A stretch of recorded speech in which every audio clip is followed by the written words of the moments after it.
दादा कहीं आप देख रहे हैं कहीं ना कहीं उत्तर प्रदेश में बेरोजगारी का भी आलम है और लोग 2024 में भाजपा को वोट देने की बात कर रहे हैं, तो क्या करेंगे? देखिए, रोजगार उन्हीं के पास नहीं है जो काहिल लोग हैं, और जो काम करने वाले हैं उनके पास रोजगार खूब है। दूसरी चीज हम आपको बता दें, अगर सरकार अपनी तानाशाही कर रही है तो विपक्ष के लोग क्यों चूड़ी पहनते बैठे? विपक्ष के लोग खुद अधिक ज्यादा संपत्ति सीबीआई में फंसे पड़े हैं। और दूसरी चीज हम आपको बता दें, ये बार बार इंडिया गठबंधन की बात हो रही है, हम इसको ठगबंधन मान रहे हैं। इन्होंने जनता के लिए कब धरना प्रदर्शन किया सपा कांग्रेस वालों ने, और कब जो है आम जनता की लड़ाई को जो है लड़े हैं। दूसरी बात रह गई है, ये बदरुद्दीन अजमल को, डॉक्टर असरुद्दीन ओवैसी को क्यों नहीं गठबंधन में मिला रहे हैं? इसलिए नहीं मिला रहे, 20% मुसलमान अगर इकट्ठा हो जाएगा तो हम लोगों की दुकानें बंद हो जाएंगी। अगर पीडीए का नारा अखिलेश यादव जी दे रहे हैं, अखिलेश यादव जी पीडीए का नारा दे रहे हैं, तो किसरा पटेल जी को और अरशद मदनी मौलाना को इन्होंने क्यों नहीं राज्यसभा भेजा? भाई, मुसलमानों के और एससी के बल पर तुम राज कर रहे हो। जया बच्चन जो चौथी बार, इनका कोई समाजवाद से लेना देना नहीं, चौथी बार अब की राज्यसभा गई है। कहीं ना कहीं देखा तो समाजवादी पार्टी भी दलित ऐसी बात करती है कि मतलब दलितों को मसीहा बनना चाहती है, जैसे मायावती जी, इसका क्या कहना चाहिए? हाँ, मायावती है दलित की मसीहा, जिंदगी भर रहेगी दलित की मसीहा। बाकी जब अनुसूचित जात का नौकरी का आरक्षण मामला लोकसभा में आया था तो यही नारायण सिंह जी ने विरोध किया था। आज जो पढ़ा लिखा एससी है लाइक नहीं कर रहा है। दूसरी चीज हम आपको बता दें कि आने वाले वक्त में अगर कह रही है जनता, मोदी जी कह रहे 400 पार, तो उनका जनता खुद स्वयं चुनाव लड़ रही, हर हर मोदी, घर घर मोदी, और 400 पार। तो 400 पार जनता की बदौलत से है, कोई जबरदस्ती नहीं है। तो इस तरीके का जो गुलाम नबी आजाद से, उनसे फारूक अब्दुल्ला, मुफ्ती महबूबा से जम्मू कश्मीर में गठबंधन, और केरल में, तमिलनाडु में इंडियन मुस्लिम लीग पार्टी से गठबंधन, आसाम में बदरुद्दीन अजमल से गठबंधन, और उत्तर प्रदेश में डॉक्टर असरुद्दीन ओवैसी की जब बात आती है तो कहते हैं बीजेपी बी टीम दलाल। और 3 बार मायावती जी भाजपा में सरकार चला चुकी, और अखिलेश जी भी खुद सीबीआई से बच रहे, और 5 जी पहले भाजपा में भेज दी गई थी सीबीआई से बचने के लिए, तो अब इससे ज्यादा आपको हम प्रमाण क्या दे। और एक चीज हम आपको बता दे, 20% मुसलमान की बदौलत से खड़ी है तो समाजवादी उत्तर प्रदेश में खड़ी, और 20% मुसलमानों की बदौलत से अगर देश में खड़ी है तो कांग्रेस खड़ी है। इनकी नीयत तो सपा बसपा कांग्रेस की है, इनकी नीयत महागंदी है। अगर प्रधानमंत्री प्रोजेक्ट करना चाहते हैं तो क्या हम कहते हैं शरद पवार को प्रधानमंत्री तुम प्रोजेक्ट कर दोगे, क्या बुराई है? जो घिसा पिटा मंझा हुआ खिलाड़ी है और 56 साल की उसकी राजनीतिक जीवन की एक्सपीरियंस हो रहा है, और यही तुम्हारे समाजवादी के और कांग्रेस का जो ठगबंधन बन रहा है, इसमें बारात का दुल्हा ही नहीं तय है कि कौन बारात का दुल्हा बनेगा। और भाजपा ने पहले जो है बारात का दुल्हा तय कर दिया था। आप भी है मतलब यहाँ यूपी से, और कहीं ना कहीं देखा जाए तो भाजपा सरकार ने 2013 में मोदी जी ने चुनाव से पहले कहा था जी जी कि हमें वोट करिए, प्रधानमंत्री बनाइए, हमको करोड़ नौकरियां जी जी पर क्या कहना चाहते हैं? देखिए, मोदी जी ने 2 करोड़ से ज्यादा नौकरियां दे दिया कि ये जो 2000 रुपया 4 महीने में देते हैं 17 रुपया रोज के हिसाब से, तो गांव में हर आदमी रात को लाठी लेके गाय भैंस दिखाता है, तो ये तो नौकरी है ही है। मोदी जी जो कहे थे सही कर रहे हैं। दूसरी बात, जो भाई साहब कह रहे हैं वो मुसलमान को नौकरी, मुसलमान खुद नहीं आना चाह रहा है। दूसरी बात, मुस्लिम में इतना कोई पढ़ा लिखा भी नहीं है कि आप आके नेता बने। दूसरी बात, रही बात रोजगार की, तो रोजगार जो कह रहे बड़े भाई कही नहीं कि रोजगार कोई करना नहीं चाहता, रोजगार कैसे करेगा? 5 किलो चावल दे रहे हो, उसी से खा रहा, रोजगार देने की जरूरत क्या है? 80 लाख आदमी रोजगार पा ही रहे हैं। और मोदी जी जो कह रहे हैं 5 किलो चावल हम दे रहे हैं, कहीं ना कहीं और सब सर्वर ही नहीं आ रहा है। अरे 5 किलो राशन के लायक अब रह गया हिंदुस्तान बस। अब यहाँ दूसरी बात, जो 400 पार वाली बात आ रही है, 400 पार तो अच्छा है, लेकिन ये भाई साहब बता दें ये जिले में कितने गांव पड़ता है? 5 से 6000 गांव पड़ता है। अगर खाली 1000 गांव में बता दे कि विधायक सांसद कौन है, तभी जाना जाए 400 पार की बात आंकड़ा। वो ऐसी चिल्ला चिल्ला के मरे जा रहे तो उनको काहे सपोर्ट नहीं कर रहे हैं आप लोग? ओवैसी साहब का सपोर्ट अभी इस बार नहीं, 2000 जो आएगा 29 में, उसमें ओवैसी साहब का सपोर्ट होगा और 2027 में ओवैसी साहब का सपोर्ट होगा, क्योंकि अब की बार हम लोगों का हिटलर शाही खत्म करना है।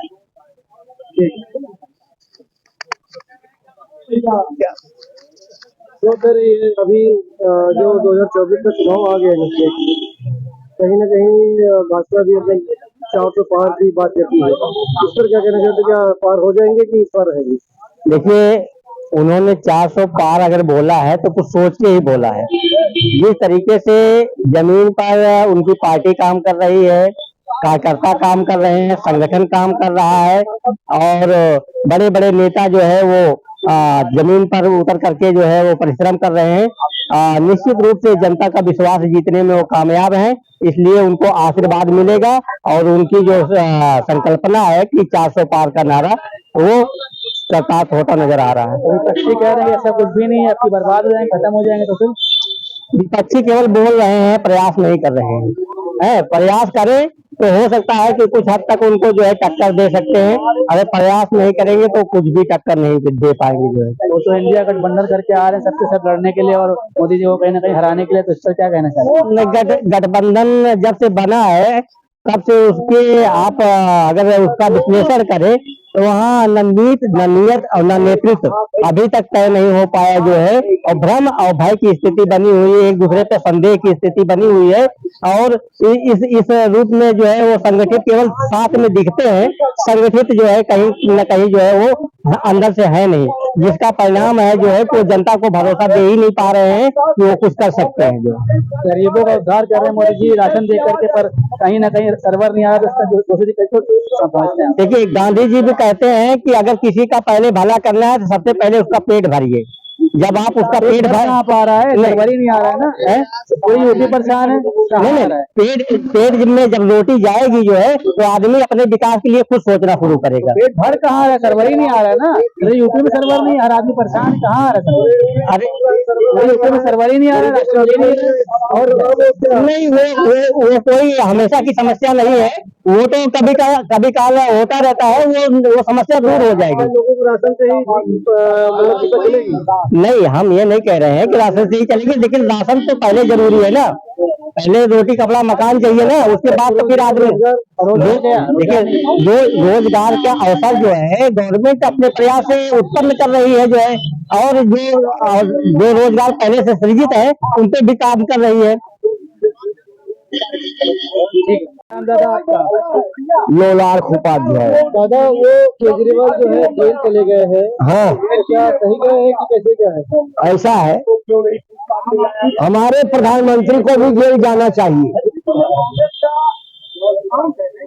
और इनको जेल जाने का सीधे सीधे रास्ता है कि जो दूसरे को जेल दिखा रहे हैं उनको भी जेल है, इनके लिए भी जेल है। अब मजबूरी है कि कोई इनको गिरफ्तार नहीं कर रहा है, सत्ता इनकी है, अधिकारी इनके हैं, सब कुछ इनके हैं, तब इसके आगे और क्या कहना है? कोई बात और हो तो आप बताओ। कहीं ना कहीं आप कहना चाह रहे हैं जिसकी लाठी उसकी भैंस, क्या वही कहना चाह रहे हैं ना आप? कहीं ना कहीं हाँ, जिसकी लाठी उसकी भैंस, मतलब उनके हाथ में लाठी है तो हाथ में बिल्कुल बिल्कुल वही पाक साफ है और कोई पाक साफ नहीं है। मैं आपको उदाहरण देके बताता हूँ कि बड़े बड़े ईडी गेट पर बैठे थे गिरफ्तार करने के लिए, नरेंद्र मोदी जी का पेट समुद्र है, नरेंद्र मोदी का पेट बहुत बड़ा समुद्र है, इस समुद्र में जो डुबकी मारेगा उसका भ्रष्टाचार खत्म हो जाएगा और जो डुबकी नहीं मारेगा उसका भ्रष्टाचार नहीं खत्म होगा। कहीं ना कहीं आप मतलब नरेंद्र मोदी जी को दोषी मानते हैं इसके लिए, मतलब पूरा दोषी मानते, मतलब यही मतलब पूरा उनसे बड़ा दोषी कौन है? क्या आप लोगों ने कभी देश के प्रधानमंत्री को पूछा कि एक दिन में कितनी हेलीकॉप्टर से यात्रा करते हैं? वो तो विकास के लिए करें ना। कौन विकास? कहाँ का विकास? कहाँ का विकास? कहाँ का विकास? अपना विकास। अभी आप ये जो आज जो बॉन्ड आ रहा है, ये पैसे कहाँ से आए हैं उनके खाते में? सबसे ज्यादा उन्हीं के खाते में पैसे हैं और किसी के पास तो है नहीं उतना, और तब भी कह रहे हैं कम है, सबको ऊपर लगाओ लगाओ लगाओ लगाओ। तो राशन नहीं दे रहे इतना तो सबको जनता का राशन कुछ दे रहे हैं तो कहाँ से आ रहा है?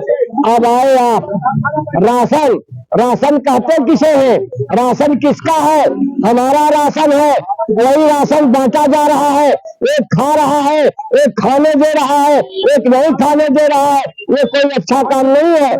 अभी तो कहे गेहूं 5 किलो देते थे, हाँ? क्या कर दिया? 3 किलो, 2 किलो वो बजरी दे रहे हैं।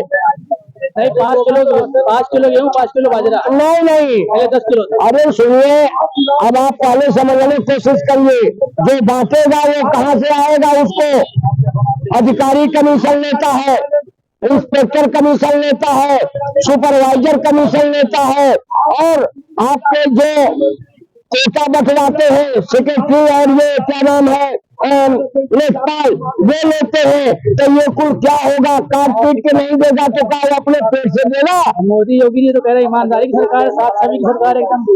ईमानदार? ईमानदार है कौन?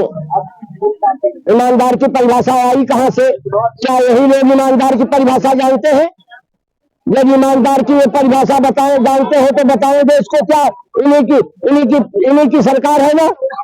लोक भवन कार्यालय कहाँ बना है? लोक भवन कार्यालय कहाँ बना है? और बीजेपी का कार्यालय 3 हाथ और आगे है। जब हिम्मत हो तो अपने कार्यालय को तोड़ के लोक भवन के बराबर ले आओ। तो सही बात है। 2014 से पहले के भारतीय जनता पार्टी के कार्यालय आप देख लीजिए, और आज मल्टी स्टोरी बिल्डिंग के तरीके से कार्यालय बनाए गए हैं। अब आप आ गए, मैं आपको हाँ बात हाँ बोलिए क्या? अच्छा, उसके पहले कार्यालय बीजेपी का वहाँ नहीं था? वहाँ नहीं था, किस स्थिति में था?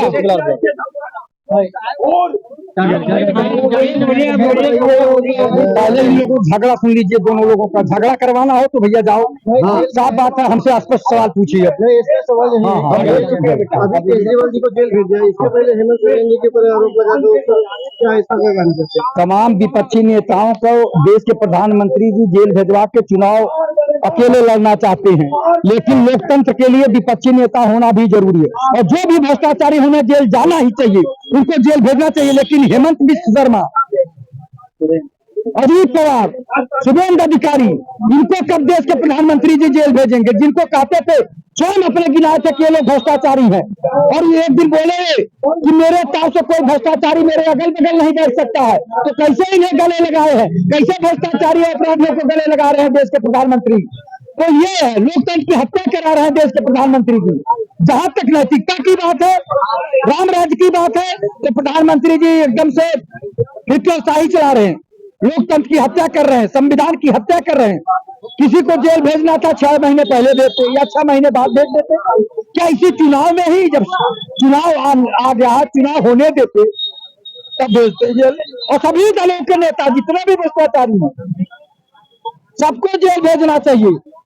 और स्वयं प्रधानमंत्री जी भ्रष्टाचार की एक अलग खोल दिए, इलेक्टोरल बॉन्ड के माध्यम से पैसा चंदा लेने लगे।